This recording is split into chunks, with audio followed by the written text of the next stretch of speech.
안녕하세요. 인스펙팅룸 별남입니다. 오늘은 아이폰 12와 아이폰 SE 플러스에 대한 소식을 가져왔습니다.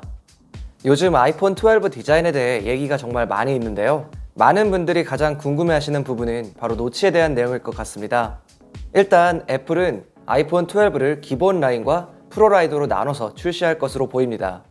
최근 존 프로서가 공개한 라인업을 보면 아이폰 12는 5.4인치와 6.1인치 모델, 그리고 아이폰 12 프로는 6.1인치와 6.7인치 모델로 예상해 볼 수 있습니다. 그리고 아이폰 12에는 알루미늄 프레임과 듀얼 카메라가 들어가 있고 프로에는 스테인리스와 트리플 카메라, 그리고 라이다 센서까지 들어가 있는 걸 알 수가 있습니다. 여러 가지 특징 중에 가장 눈에 띄는 건 바로 작아진 노치인데요. 아이폰 12 시리즈의 노치는 사이즈가 변화할 것으로 보입니다. 바로 얼마 전 존 프로서는 자신의 영상에서 아이폰 12의 앞면 디자인 이미지를 공개했는데요. 이 이미지는 아이폰 12의 앞면 설계도 이미지인데 그에 따르면 확실한 설계도라고 합니다. 유출된 설계도 사진을 보면 지금까지 유출되었던 여러 이미지보다 노치에 대해 좀 더 자세하게 묘사가 되어 있습니다.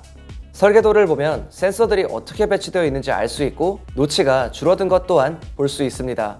가장 눈에 띄는 점은 애플에서 노치를 줄이기 위해 상단 스피커를 위로 올렸다는 점이에요. 즉 스피커를 베젤 안쪽으로 위치시켰습니다. 현재 아이폰의 상단 스피커는 노치 안에 있는데 이거를 베젤로 옮기고 그 자리에는 센서들이 들어가게 된 거죠. 노치가 줄어드는 건 저도 그렇고 정말 다른 아이폰 사용자들도 그렇고 정말 엄청 바라고 계시는 일일 거예요. 물론 이게 한 번에 없어지면 제일 좋겠지만 지금 당장에 일어나기에는 좀 다소 무리가 있어 보이네요. 아무튼 노치가 이렇게 줄어들게 되면 아이폰 12를 기다리고 계신 분들한테 엄청난 희소식이지 않을까 생각합니다. 그리고 전체적인 디자인에 대해서도 궁금하신 분들이 계실 거예요. 현재까지 공개된 유출 정보에 따르면 먼저 아이폰 12는 기존과 비슷한 라운드형 디자인이 예상되고 프로 모델은 플랫한 프레임의 박스형 디자인으로 예상됩니다. 아이폰 12 프로는 예전 아이폰 5와 비슷하게 플랫한 이런 프레임을 가지게 될 것으로 보이네요. 아이폰 6부터 둥근 프레임이었는데 이게 드디어 바뀌게 되는 걸까요? 이렇게 되면 디자인만으로도 라인업 구분이 좀 더 잘 될 것 같긴 하네요.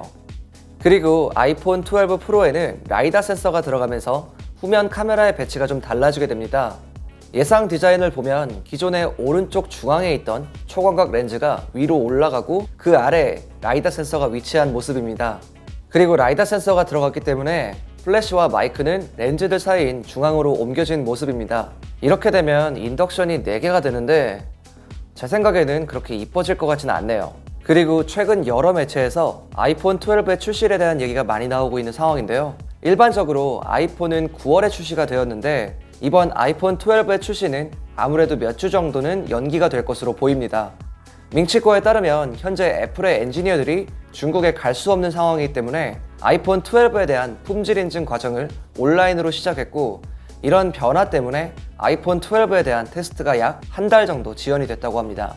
그래서 아이폰 12의 대량 생산은 올 가을이 돼서야 들어갈 것으로 보입니다. 그리고 밍치코는 양산 일정에 대해서도 아이폰 12의 5.4인치와 6.1인치 모델은 9월에 양산이 시작되지만 6.7인치 모델은 가장 복잡한 디자인이기 때문에 아무리 빨라도 10월까지는 양산에 들어가지 않을 것으로 예상하고 있습니다.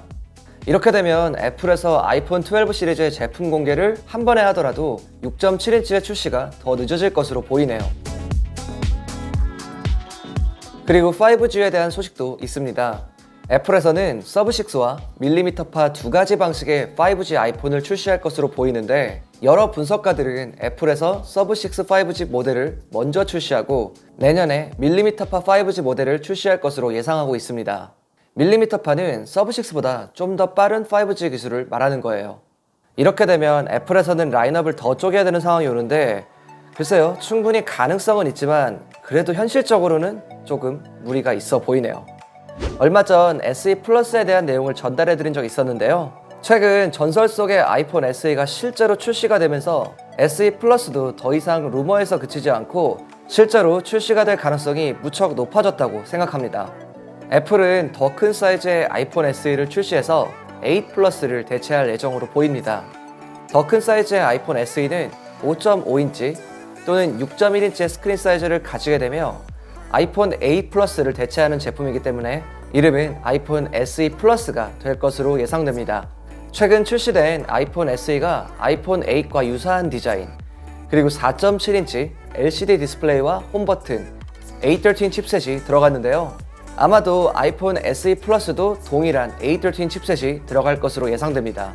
원래 아이폰 SE 플러스는 내년 3월에 출시가 될 것으로 예상이 되었습니다. 하지만 아이폰 12와 마찬가지로 출시가 지연될 것으로 보이는데요. 밍치코에 따르면 아이폰 SE 플러스는 내년 하반기까지 지연될 것으로 예상됩니다. 그리고 출시가 기대되는 다른 제품들도 있는데요. 새로운 홈팟과 에어태그 소식입니다.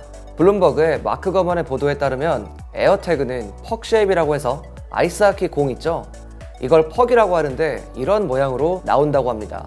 얇고 작은 디자인과 무선 충전 방식을 가지게 되며 여기에 가죽으로 된 슬리브와 키체인이 번들로 제공된다고 합니다. 그리고 여러분들이 정말 궁금해하실 가격에 대한 얘기는 아직까지는 나온 게 없습니다. 애플 제품은 보통 가격이 다 사악한데 에어태그의 가격도 만만치 않을 것 같네요. 그래도 귀중품에 하나 정도 붙이는 건 괜찮을 것 같아요. 그리고 새로운 홈팟은 기존과 비슷한 디자인을 유지하지만 크기는 기존보다 절반 정도 작아진다고 합니다. 가격도 기존보다 좀 더 저렴해지고 올해 말에 출시를 목표로 하고 있다고 전했습니다. 기존 홈팟은 사운드는 좋지만 스마트홈 제품과의 호환성과 시리를 사용하는 데 문제가 있었는데 이런 부분들을 개선해서 나올 것으로 예상이 되네요. 그 외에도 새로운 맥북 프로, 애플 TV, 그리고 리프레시된 보급형 아이패드와 새로운 아이맥을 준비 중인 것으로 보입니다. 오늘 들려드릴 소식은 여기까지고요. 새로운 소식이 나오면 가장 빠르게 전달해 드리도록 하겠습니다. 구독과 좋아요는 잊지 않으셨죠? 지금까지 인스펙팅룸 별남이었습니다. 감사합니다.